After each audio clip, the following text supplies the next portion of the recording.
Hai para pendengar podcast Bincang-Bincang Horor, jangan lupa untuk subscribe, share, dan nyalakan lonceng notifikasinya sebagai bentuk dukungan kamu untuk channel ini.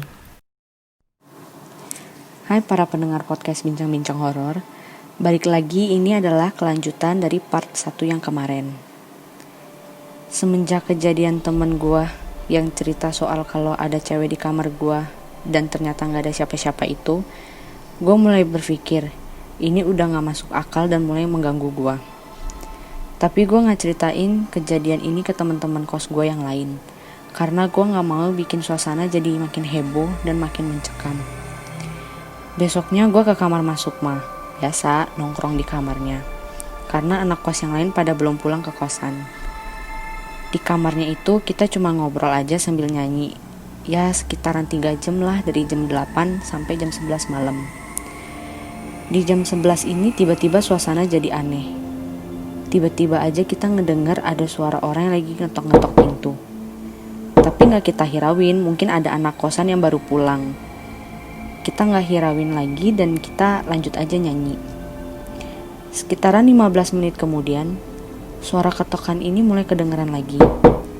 Awalnya sih cuma 1 kali doang, tapi ini lama-lama jadi 3-4 kali. Dan kita mulai merinding karena ketokannya bukan berasal dari depan pintu kamar Masukma, tapi berasal dari pintu sebelah, yang dimana penghuni kosan kamar sebelah itu pulang kampung, baru aja pulang tadi sekitaran jam 4 sore. Dan dia itu bener-bener pamit ke kita, ke gua sama ke Masukma, jadi gak mungkin ada orang di kamar itu. Gua sama Masukma saling tatap-tatapan. Terus kita keluar dan ngecek kamar sebelah. Ternyata benar, kamarnya itu gelap dan emang benar-benar gak ada orang, gak ada isi sama sekali.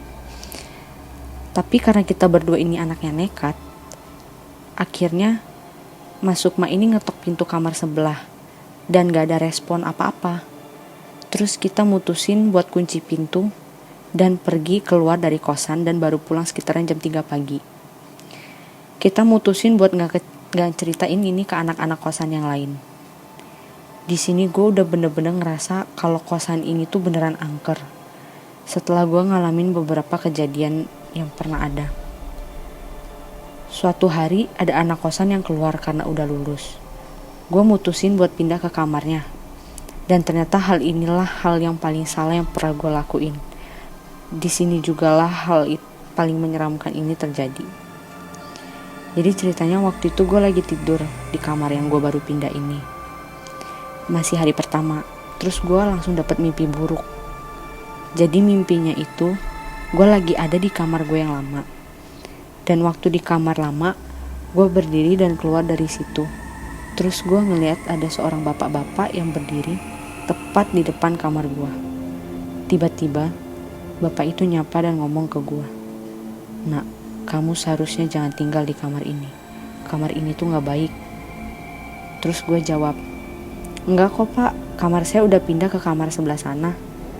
"Bagus, karena di kamar ini ada sesuatu yang tertinggal," kata bapak-bapak itu dengan muka yang amat sangat serius.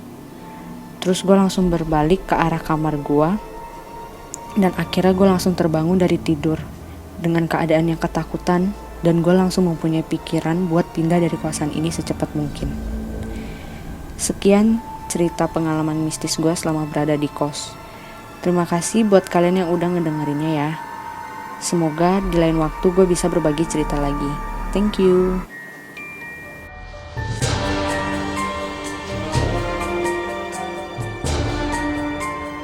Bagi kalian yang mempunyai cerita atau pengalaman horor, kalian bisa kirim cerita kalian ke alamat berikut.